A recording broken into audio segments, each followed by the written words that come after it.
तो गाइस कैसे हो आप लोग। तो स्वैलो स्टार ऑरिजिन कॉन्टिनेंट के नेक्स्ट नॉवल के चैप्टर नंबर 306 में आप सभी का स्वागत है। तो चलो शुरू करते हैं। तो जैसा कि अभी तक हमने पिछले एपिसोड में देखा कि कैसे Lu Feng palace master of Yungjiang hall से मिल चुका होता है, जिसके साथ हमें बताया जाता है कि लू फेंग ने टोटल में 12 इन्विटेशंस को पाए होते हैं, जिनमें से एक पैलेस मास्टर युंगजियांग हॉल ही ऐसा बंदा होता है जिससे कि लू फेंग खुद जाकर मिल सकता था, वो भी पर्सन में जाकर। जिसके बाद 11 इन्विटेशंस की बात करें तो वो सभी एल्डर लेवल फिगर्स की तरफ से आए हुए थे। उनमें से मोस्टली तो लू फेंग जितने पावरफुल भी नहीं थे, मतलब कि कई सारे एल्डर से लू फेंग बहुत ज़्यादा पावरफुल हो चुका है। जिसके साथ लू फेंग उन सभी का रिप्लाई दे देता है। जिसके बाद वो सभी 11 के 11 बंदे एक एक करके लू फेंग से मिलना शुरू करते हैं। जिसके साथ हमें एक बंदे को दिखाया जाता है जो कि लू फेंग से आकर हंसते हुए बात करते हुए कहता है, ब्रदर लू फेंग, तुमने तो बड़ी आसानी से एल्डर टिहाने को पूरे के पूरे युनला सिटी के सामने हरा दिया और इसकी चर्चा पूरे सिटी में फैल रही है। अब ये जो बंदा होता है ये रॉब में होता है और असल में ये डिप्टी हॉल मास्टर जाओ जियाओ होता है, जिसको देखकर लू फेंग उसको बैठने को कहता और कहता कि आप प्लीज अपने सीट को लिए, मैंने ऑलरेडी कुछ फ्रूट्स और वाइन को प्रिपेयर कर रखा। जिसके साथ वो दोनों एक सामने बैठ जाते हैं। जिसके साथ जाओ जियो वहां पे लू फेंग को अपनी कहानी बताने लगता है, मतलब कि पता ही नहीं कि इसको अपने बारे में बताने की इतनी चुल मच रही होती है। और वो अपने बारे में बताते हुए कहता है कि बहुत अरसे पहले मैंने 1000 ट्रेजर को ज्वाइन किया था, वहां पर कियानबो के इनविटेशन से मैंने उसको ज्वाइन कर रखा था और ये लगभग hundreds of millions of years की पहले की बात है। उस समय कियानबो हॉल अपने पीक पे था और युनला सिटी में मर्चेंट्स में बहुत ज्यादा मशहूर हुआ करता था। जिसके साथ लू फेंग भी ये सुनकर पोलाइटली नॉड करते हुए कहता कि हाँ, आपने तो सही कहा। अगर वेपन्स और ट्रेजर्स के बेचने के मामले में बात करें तो उसकी क्वालिटी काफी ज्यादा अच्छी, कह सकते कि युनला सिटी में आप टॉप 3 में आओगे ही। ऑफ कोर्स लू फेंग यहाँ पे ऐसे ही थोड़ी ना बोल रहा होता है। लू फेंग जानता था कि क्वालिटी काफी ज्यादा अच्छी है, लेकिन रियलिटी की बात करें तो कियानबो हॉल होता है ना, वो बेयरली अपने आप को टॉप 3 रैंकिंग में रख रहा होता है इस वेपन और सीक्रेट ट्रेजर्स के इंडस्ट्री में। जिसके साथ जाओ जा भी एडमिट करते हुए कहता है कि हाँ, ये काफी ज्यादा टफ है। हमारा जो गैटो हॉल है वो पूरा का पूरा मार्केट को डोमिनेट कर रखा है। जो गैटो हॉल का लॉर्ड गाई है उसने अपने आप को इतनी महारत हासिल करवा ली है कि वो वेपन्स और सीक्रेट ट्रेड्स के इंडस्ट्री का 50% ट्रेड्स को कंट्रोल करता है। 50% में हम जितने छोटे मोटे मर्चेंट्स हैं हॉल से वो सभी स्टॉल कर रहे हैं कि हम उनमें कैप्चर कर सकें। अब लू फेंग इन सब बात को सुनकर वो समझ जाता कि आखिरकार यहाँ मसला क्या है। लू फेंग ने प्रीवियसली कियानबो हॉल के कोर पावर हाउसेस के बारे में सुन रखा था। पैलेस मास्टर कियानबो एक मास्टर क्राफ्टमैन है, जैसे अपना सोल लाइन में टांगसन के ले लो, वो भी एक क्राफ्टमैन पर्सन होता है। वैसे यहाँ पर पैलेस मास्टर कियानबो एक मास्टर क्राफ्टमैन होता है जिसने कि अपनी पूरी की पूरी लाइफ को वेपन्स और सीक्रेट ट्रेजर्स को रिफाइन करने में लगा दी होती, वही सोल लाइन वाली वही उसी फोर्जिंग मास्टर की तरह ही। लेकिन यहाँ पर उस बंदे के पास कोई भी ऐसा इंटरेस्ट नहीं था कि वो अपने बिजनेस को मैनेज कर सके। उसने अपने चेलों को हायर कर रखा था। जिसके साथ हमें बताया जाता है कि वो तो अपना मास्टर कियानबो फोर्जिंग पे ध्यान देता था। वहीं पे डिप्टी हॉल मास्टर जाओ जियाओ की बात करें तो वही mainly sales negotiations external matters को हैंडल किया करता था। वो दोनों मिलाकर अपने कियानबो हॉल को चलाया करते हैं। इन्हीं दोनों के बदौलत और जाओ जी का उतना ज़्यादा कंट्रीब्यूशन था बस वहाँ पे बाहर के मसलों को सुलझाने का। इसके साथ जाओ जिया कंटिन्यू करते हुए कहता है कि ट्रेजर का ट्रेड एक बहुत ही खतरनाक बिजनेस है, क्योंकि जितना ज़्यादा वैल्यूबल हमारे वेपन्स और आर्टिफैक्ट्स होंगे उतने ज़्यादा ट्रिप्स और राइवल फैक्शंस को वो अट्रैक्ट किया करेंगे। यहाँ तक कि प्रैक्टिसनर्स और लो लेवल हैंडवन लाइफ फॉर्म्स भी हमारे बीच में स्नीक आउट करके ये कोशिश करते कि वो समथिंग वैल्यूबल्स को चोरी कर सके। जैसे कि आपको मैंने ऑलरेडी पिछले एपिसोड में बता रखा है कि कैसे लो लेवल रैंकिंग हैंडवन लाइफ फॉर्म्स किसी कमजोर प्रैक्टिसनर्स के माइंड को कंट्रोल करके उसे शहर में स्नीक आउट करवाते हैं ताकि वहाँ पर उसे कुछ मिल सके जिससे कि वो अपने आप को पावरफुल बना सके। तो यहाँ यहाँ पर ऐसा कोई अचंभित होने वाली बात नहीं कि वो सारे मॉन्स्टर्स भी इन सब के बीच में आकर उनके वेपन्स और आर्टिफैक्ट्स को चुराते हैं। कह सकते हैं कि वो मॉन्स्टर्स, वो डेमंस हम इंसानों की ही तरह हैं, सिर्फ वो यहाँ के वाइल्डनेस में पैदा हुए होते हैं, वो मॉन्स्टर की तरह दिखते हैं। उनके पास भी हम इंसानों की जैसे ही मेंटल थिंकिंग एबिलिटी होती है। लूफेंग भी कहता है कि हाँ, रॉबरी झुठलाया नहीं जा सकता है, ये सत्य है कि रॉबरी तो होगा ही। जिसके साथ लूफेंग भी ये कहता है कि जितने भी मेजर मर्चेंट्स हैं जैसे कियानबो हॉल, उसने hundreds of millions of human crystals एक सिंगल रॉबरी में लॉस किए हैं। मतलब देख रहे हो कि यहाँ पर एक बार चोरी होता है 100 मिलियन का लॉस हो जाता है और हर एक अटैक उन्हें बहुत बड़ा झटका देता है। जिसके साथ हमें ये भी बताया जाता है कि कुछ तो ऐसे सिंगल प्रीशियस सीक्रेट ट्रेल्स होते हैं जो कि tens of millions of human crystal चले जाते हैं। नॉर्मल की बातें की जा रही है और अगर वैसा सैकड़ों चोरी कर लिए जाए तो समझ सकते हैं ना बिलियंस का उन्हें नुकसान हो सकता है, जो कि एक बहुत बड़ा लॉस होता है इन जैसे मर्चेंट्स के लिए। जिसके साथ जॉर्जियो वहां पे आगे कहता है कि हमारे मार्केट्स को लगभग tens of thousands of centuries ago से भी काफी ज्यादा हो चुका है। हमने इन tens of thousands of centuries में बहुत ही मैसिव रॉबरी को फेस किया है। लगभग billion human crystals goods stolen हो चुके हैं, जो कि बहुत बड़ा नंबर होता है। ऑलमोस्ट जितने भी कियानबो हॉल होते हैं उनकी मेजर थिंग जो डिस्प्ले की गई वो वाइप आउट हो चुकी है और यहाँ पर उसे पता था कि ये बहुत ही भयंकर वाली चोरी है। अब यहाँ पे उन्हें ये नहीं पता चलता कि चोरी किसने की है, बस पता है कि चोरी हो चुकी है। अब ये सुनकर लूफेंग भी हैरान हो जाता है कि यार ऐसे कैसे हो सकता है, क्योंकि बिलियंस बहुत ज़्यादा होते हैं। लूफेंग के अगर वो हॉल मास्टर की इस तरफ से पैसों को हटा दिया जाए तो लूफेंग भी अभी तक बिलियंस के मनी तक नहीं पहुंचता होता। इसके साथ जाओ वहाँ पे कंटिन्यू करते हुए कहता है कि यूनान सिटी में लार्ज स्केल रॉबरीज बहुत ज़्यादा रेयर होती हैं, क्योंकि जितने भी मोस्ट प्रैक्टिशनर्स होते हैं वो वीकर प्रैक्टिशनर्स को टारगेट किया करते हैं, लेकिन हम जैसों पे एक प्रोफेशनल रॉबरी को चलते हैं। और मेरे ब्रदर कियानबो की, जो कि एक एल्डर लेवल स्ट्रेंथ को पोजेस करते हैं और साथ में कई सारे प्रोटेक्टिव फॉर्मेशंस लगे हुए हैं, इन सब के बावजूद भी हम लोग हेल्पलेस हैं। इसका एक ही सिंपल लॉजिकल ये है कि कल्प्रिट हमारे सिटी के टॉप 20 फिगर्स में से ही एक हो सकता है, वरना यहाँ पे इतनी टाइट सिक्योरिटी के बावजूद भी आखिरकार कोई हमारे सिक्योरिटी में से इनसाइड ट्रेल्स और सीक्रेट वेपन्स को कैसे ले जा सकता है। जिसके साथ जाओ वहाँ पे लूफेंग की तरफ आगे बढ़ते हुए अपने वॉइस को सीरियस करते हुए कहा था कि इसी वजह से हम अपने ब्रदर लूफेंग को इनवाइट करना चाहते हैं। तुमने एल्डर टिहाने को बड़ी आसानी से डिफीट कर दिया, हम तुम्हारी स्ट्रेंथ यूनान सिटी में टॉप 100 में आती है। तुम्हारे, मेरे और ब्रदर कियानबो तीनों साथ में मिलकर काम करेंगे और हमारे डिफेंसिव फॉर्मेशंस वहां पे रहेंगी, तो मुझे नहीं लगता है कि कोई भी हमें थ्रेटन कर सकता है, सिर्फ 3 पैलेस मास्टर्स को छोड़कर। जिसके साथ जाओ वहां पे कहते हैं कि अनलेस 3 पैलेस मास्टर एक साथ एक्शन नहीं लेंगे तब तक हमारे कियानबो हॉल को किसी से डरने की जरूरत नहीं होगी चोरी चकारी होने से। जिसके साथ यहाँ पे हमें ये बताया जाता है कि लूफेंग ने जो पावर डिस्प्ले की होती है ना, वो बहुत ज्यादा होती है किसी एल्डर लेवल ऑर्डिनरी एक्सपर्ट से। जिसके साथ वो वहां पे कहता है कि जब तक आप कियानबो हॉल को ज्वाइन करेंगे तो नेचुरली आप हमारे डिप्टी हॉल मास्टर्स बन जाएंगे, आपके स्टेटस मेरे और ब्रदर कियानबो की ही जितनी होगी।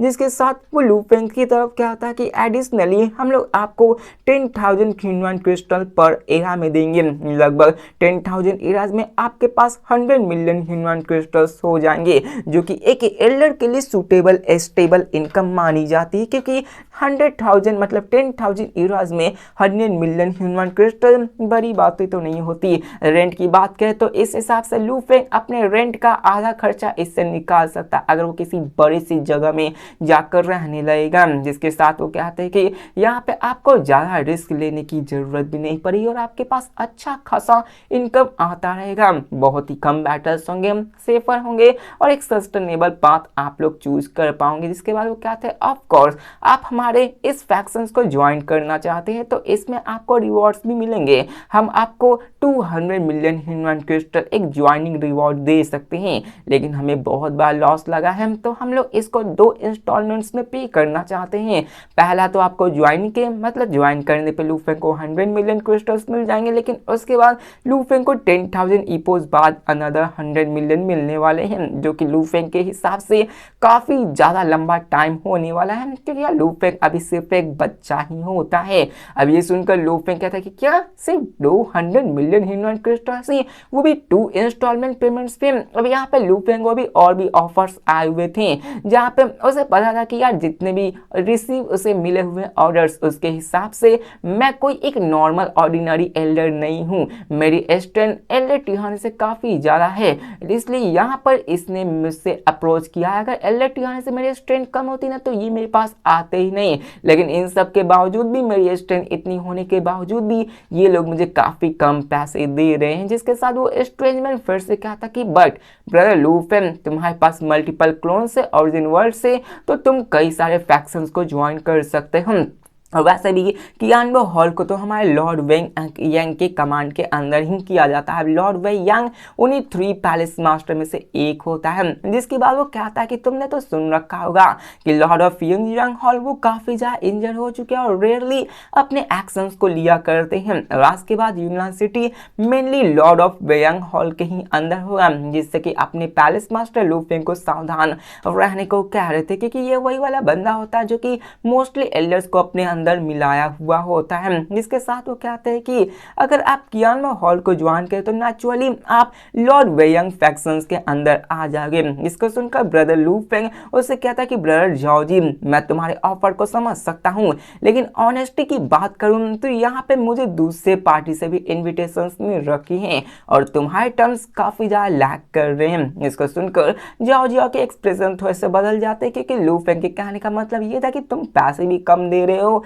और काम ज़्यादा करवा रहे हो। इसके साथ वो कहता कि ब्रदर लूफेंग, जबकि तुम्हारे पास मल्टीपल क्लोन से, तो तुम एटलीस्ट एक क्लोन को तो हमारे पास भेज ही सकते हो। अगर तुमने ऐसा किया तो हमारा कियानबो हॉल इस फेवर को कभी नहीं भूलेगा। जिसको सुनकर लूफेंग खड़ा होते हुए कहता कि मैं इसे सोचूंगा, इसके बारे में कंसीडर करके तुम्हें जरूर बताऊंगा। अब लूफेंग खड़ा होता तो इसका मतलब यही होता है कि मीटिंग ओवर हो चुका है। जाओ के पास कोई और चॉइस नहीं होती, बल्कि वो चला जाता है। वो जैसे ही जा रहा होता है वो खुद से बड़बड़ाते हुए कहता है कि अगर आप एक ही क्लोन भेज दें तो यहाँ पे इन सब के बावजूद भी हमारी ये जितनी भी परेशानी वो खत्म हो सकती है, लेकिन फिर भी आप एक भी नहीं भेज रहे हो, ये भी लैक कर रहा है। लेकिन वो बंदा भी कुछ नहीं कर सकता था। जिसके साथ वो निकलता है और यहाँ पे कियान वाला भी सच में काफी ज्यादा गरीब होता है। इसके साथ हमें यहाँ पे बताया जाता है कि लूफेंग जब से मास्टर ऑफ यांग हॉल से मिला नहीं होता है, तब से लूफेंग का ऑलरेडी प्लान था कि वो हर एक फैक्शंस में, मतलब डिफरेंट 3-4 फैक्शंस 5-6 फैक्शंस में मान के चलो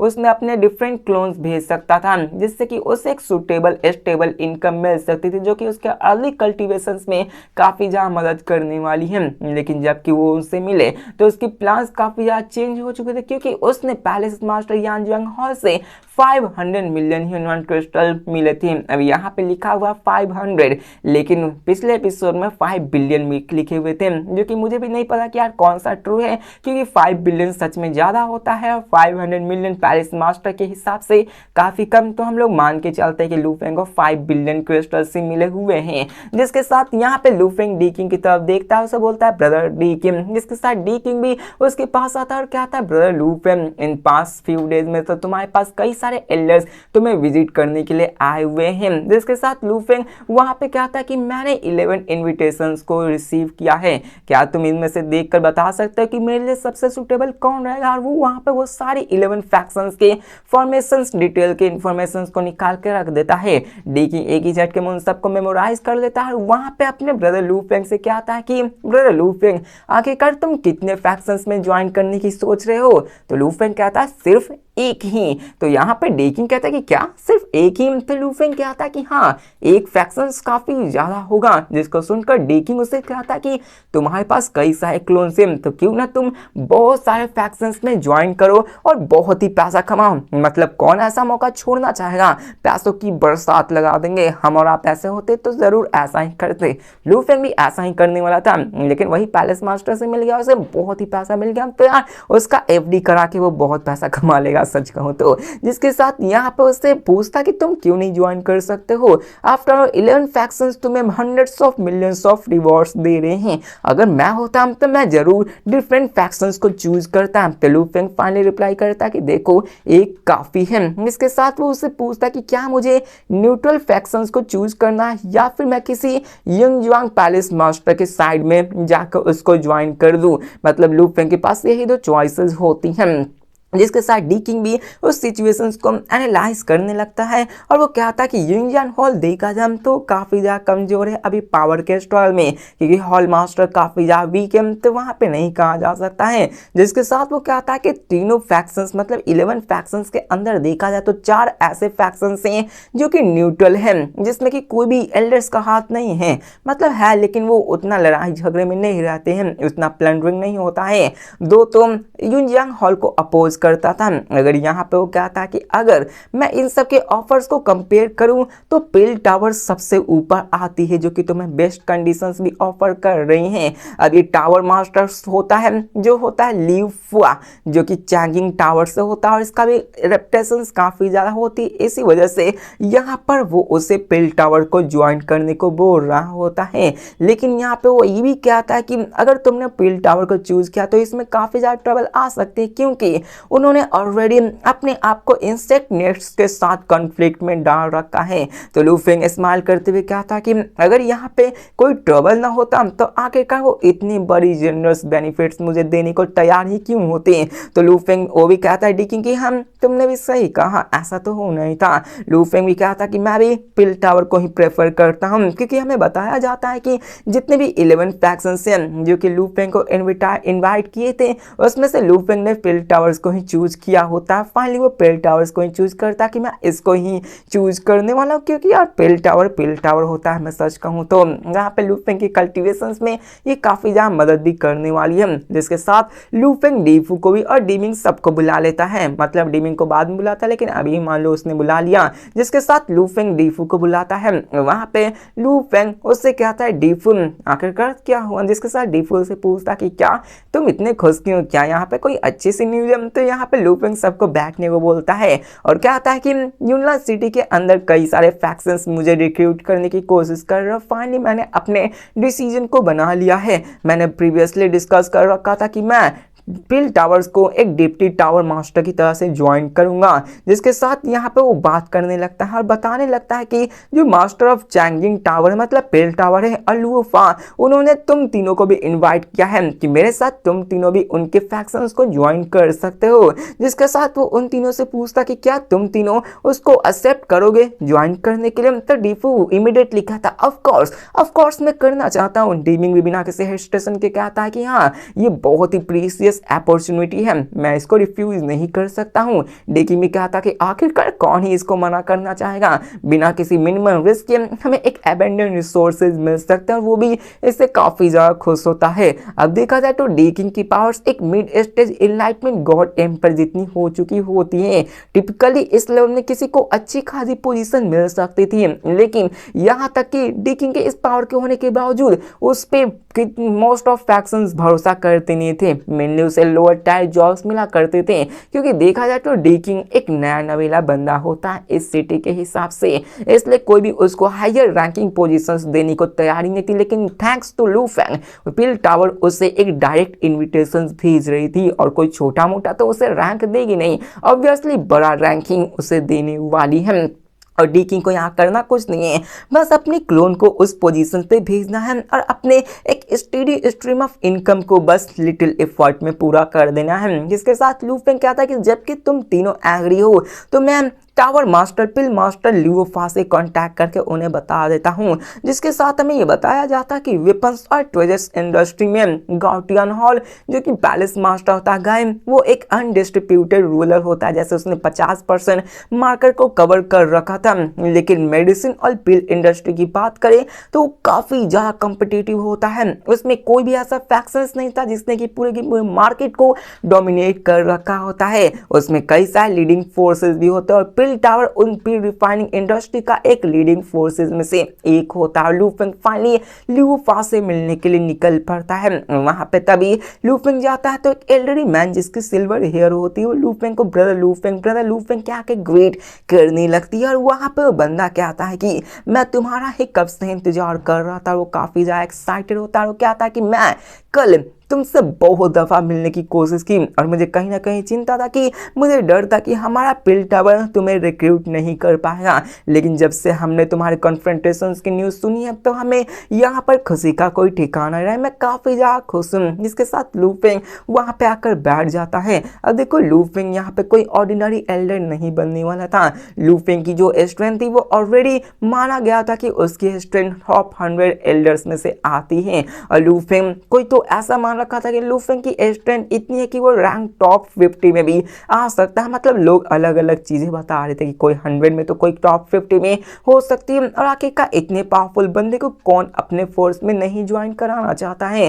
जिसके साथ लू फेंग इस्तेमाल करते हुए कहता है कि आज से मैं भी पिल टावर का एक मेंबर हो गया ना। जिसके साथ वहां पर लू फेंग टावर मास्टर को ग्रीट करता है। जिसके साथ सिल्वर हेयर एल्डर हंसते हुए कहता कि ब्रदर लू फेंग तुम तो काफी ज्यादा पोलाइट रहे हैं। वो बंदा आगे कहता है कि हॉनेस्टी की बात करूं तो यहाँ पर ये सभी चीजें वो अपने युनजान हॉल मास्टर ने ही बनाई थी। और जब उन्होंने इस सिटी का निर्माण किया था ना तो मैं उन फाउंडिंग मेल्डर्स में से एक हूँ जिन्होंने मास्टर ऑफ युनजान हॉल की मदद की थी। लेकिन टाइम के हिसाब से युनजान पैलेस मास्टर काफी ज्यादा वीक हो चुके थे क्योंकि वो अपने सोल पॉल्यूशन की वजह से जो कि एक higher level human life form से मिली थी और इसलिए वो बेयरली किसी रियल एक्शंस को लिया करते हैं। जिसके साथ वो आगे बताते हुए कहता है कि लाइफ सच में उस ओल्ड गाय के लिए काफी ज्यादा टफ है, स्पेशली जबकि Lord of insect nest university में आया था। वो आते ही हमें हर जगह से टारगेट करना शुरू कर दिया। तो लू फेंग कहता है ओह। जिसके साथ वो आगे बताते हुए कहता है मतलब हर कोई को अपनी कहानी ही बतानी है। ऑफ कोर्स ये जरूरी है प्लॉट को बनाने के लिए। जिसके साथ वो आगे कहता है कि लॉर्ड ऑफ इंसेक्ट नेस्ट वो काफी ज्यादा स्किल है अपने एल्केमी में। अब ये बंदा भी समझ लो सोल हॉल की तरह ही होता है। सोल हॉल वाले भी बंदे वो सभी भी एल्केमी में एक नंबर होते हैं, लेकिन फिर भी वो बहुत ही गलत रास्ता का यूज करते हैं। उसी के तरह ये लॉर्ड ऑफ इंसेक्ट नेस्ट भी काफी ज्यादा एल्केमी में स्किल होता है, लेकिन इसके मेथड्स काफी ज्यादा क्रूड होते हैं। वो मेयरली किसी लाइफ एसेंस को एक्सट्रैक्ट करके मेडिसिन को बनाता है, जो कि एक बहुत ही ब्लड ट्रस्टी और एबल टेक्निक होता है। मतलब दूसरों के ह्यूमंस के अंदर से उसके लाइफ फोर्स को निकाल लेना। मतलब मान लो कि लू फेंग को ही पकड़ लिया तो उसके लाइफ फोर्स को निकाल कर मेडिसिन तैयार कर देता है। देख रहे हो ना कितनी ज्यादा होती है। जिसके साथ वो और भी सीरियस होते हुए कहता है कि लॉर्ड ऑफ इंसेक्ट की बात करें तो वो भी काफी ज्यादा स्ट्रॉन्ग और काफी ज्यादा डोमिनेटिंग है। और जबकि हम अपने अपने बिजनेस ओपन बिजनेस कंपटीशंस में वो हमें बीट नहीं कर सकता तो हमेशा अपने कुछ बुरे टैक्टिक्स को यूज किया करता था। जिसके साथ वो लू फेंग की तरफ देखकर और भी ज्यादा कॉन्फिडेंट होते हुए कहता कि जबकि तुम हमारे पास आ चुके हो ब्रदर लू फेंग तो डिफरेंट बहुत ज्यादा होने वाला है। जिसके साथ वो कहता है कि तुम चाहो तो हमारे पिल टावर फॉर्मेशंस को स्टडी कर सकते हो। अगर तुम्हें किसी भी तरह की कॉम्प्लीमेंट टेक्निक्स भी चाहिए होंगी तो मुझे भी बता सकते हो। मैं पर्सनली तुम्हें बेस्ट फॉर्मेशंस दे सकता हूं ताकि तुम उसको स्टडी कर सको। जिसके साथ वो अपने हाथों को फ्लिप करके 500 मिलियन ह्यूमन क्रिस्टल्स थैली में भरा हुआ निकालते और वो कहते हैं कि जैसा कि हमने पेमेंट के लिए एग्री किया था तो ये एक मैसिव सम है, नो डाउट यहाँ पे ये सभी तो होना है। अब यहाँ पे लू फेंग अच्छे से जानता था कि ये बंदा शुरुआत से ही अपने पैलेस मास्टर के साथ है जिसने मदद की थी और इतनी बड़ी वेल्थ इसके पास होना उतनी बड़ी बात तो नहीं है। जिसके साथ यहाँ पे ये सभी उनमें और भी बात होने लगती है, लेकिन लू फेंग उन पैसों को डायरेक्टली नहीं लेता और डिक्लाइन करता। और यहाँ पे लू फेंग कॉन्फिडेंट होते हुए कहता है कि मैम ये अभी कि फिलहाल में ये पैसे आपके हाथों में छोड़ता हूँ। मैं फिलहाल में उन पैसों से ऑक्सिलरी एलिक्सर आइटम्स आपके पिल टावर से खरीदना चाहता हूँ। जिसको सुनकर वो सिल्वर हेयर एल्डर्स भी काफी ज्यादा खुश हो जाता है। वो वहां पे कहता है कि तुम उन पैसों से एलिक्सर्स को खरीदना चाहते हो।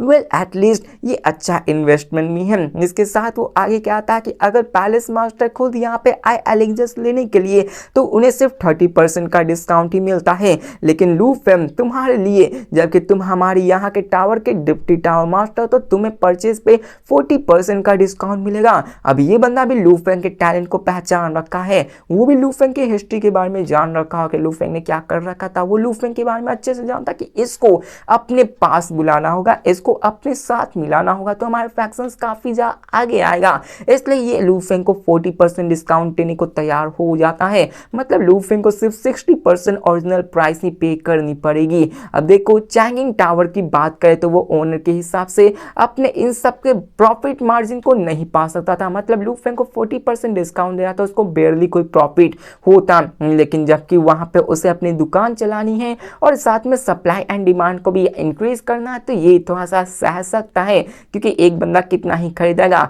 लेकिन लू फेंग के बारे में वो जानती नहीं, लू फेंग इलेक्जस की भरमार लगा देगा, जिसके साथ लू फेंग भी टावर मास्टर को शुक्रिया अदा करते हुए कहता है कि आपने तो बहुत बड़ा डिस्काउंट दे दिया है। इसके साथ वो और भी बातें करने लगते हैं, लेकिन फाइनली वो शिफ्ट होकर लू फेंग से पूछता कि बाय द वे ब्रदर लू फेंग, तुम्हारे जो तीनों फेलो कंपेनियंस थे क्या वो भी हमारे पिल टावर को ज्वाइन करना चाहते हैं? ऐसे उनकी पोजीशंस को वहां पर हम दे सकते हैं। तो लू फेंग कहता है कि हाँ उन्होंने ज्वाइन करने को रेडी कर लिया है, और पोजीशंस की बात करें तो मैं उन पे आप पे छोड़ता हूँ कि आप उनके एबिलिटीज के हिसाब से उन्हें पोजीशन दे सकते हैं। जिसको सुनकर वो सिल्वर हेयर बंदा भी और भी इस्तेमाल करने लगता है, क्योंकि जितने भी प्रैक्टिशनर जो कि सेम ओरिजिन वर्ल्ड से होते हैं वो एक स्पेशल बॉन्ड को शेयर करते हैं। अगर यहाँ पर ये बंदा लू फेंग के कंपेनियंस को जीत पाया तो लू फेंग से उसकी जो ट्रस्ट होगी वो काफी ज्यादा स्ट्रेंथन हो चुकी होगी, क्योंकि सिर्फ रिसोर्सेज से आप किसी से लॉन्ग टर्म लॉयल्टी को नहीं पा सकते हैं। इसके साथ वो कहते हैं कि गॉड एम्पर लू फेंग, जबकि आप ज्वाइन कर लिए तो हमारे पिल टावर की बिजनेस काफी ज्यादा स्टेबलाइज होने वाली है। यहाँ पे सिल्वर हेयर एल्डर काफी ज्यादा खुश होता है, क्योंकि बहुत ही लंबे अरसे बाद यहाँ पर कोई ऐसा एल्डर था जो कि उन्हें ज्वाइन करने के लिए आया था। ऐसा इसलिए क्योंकि जो पिल टावर और इंसेक्ट नेस्ट के बीच में जो लगातार यहाँ पे लड़ाइयाँ हुआ करती थी उससे कोई भी एल्डर ज्वाइन करना ही नहीं चाहता था, लेकिन लू फेंग इन सब के बावजूद भी ज्वाइन किया था, क्योंकि लू फेंग को घंटा अजी घंटा उसको फर्क नहीं पड़ता कि आखिरकार कौन फोर्सेस उससे फाइट करे, बस उसे अच्छे से ट्रीट करो, उसे उतना बुरा मत फील कराओ और उसे पैसे वैसे देते रहो। मतलब पैसे इंपॉर्टेंट है, चाहे वो लू फेंग की बात करें या फिर मेरे, सबके लिए इंपॉर्टेंट है। तो मिलते हैं नेक्स्ट वीडियो में, और जो नेक्स्ट नॉवल वाली है उसकी एपिसोड्स थोड़ी देर बाद में आ जाएंगी, जो कि रात में होंगी शायद। तो मिलते हैं नेक्स्ट वीडियो में, तब तक के लिए बाय।